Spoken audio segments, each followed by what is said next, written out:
Guys, আজকেও আপুর বাসায় চলে আসছি আমরা। আজকে একটা ছোটখাটো খাওয়ার আয়োজন করেছি সবাই মিলে।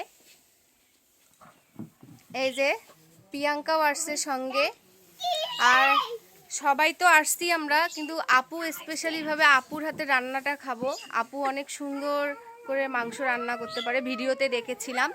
তো আজকে দেখি আপু কি রান্না করে আমাদেরকে খাওয়ায়।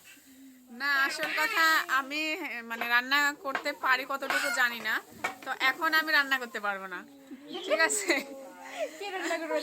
এই যে এ রান্না করবে, ইনি রান্না করবে, ইনি যে সুন্দর করে সাজে হেল্প করবে, আর আমি বসে বসে দেখবো। আচ্ছা হোক, যাই হোক, আমরাও খাওয়াবো। আপু যেহেতু বড় মানুষ, আপুকে তো আমরা সম্মানটা দেখাবো, তাই না রে প্রিয়াঙ্কা? তাহলে তুই রান্না, তুই তাহলে কাপড় খিস। আচ্ছা কাপড় খিস তাহলে। শাড়ি পরে, আমরা শাড়ি পরে রান্না করতে পারি। ওকে, তো সবাই ভালো থাকবেন।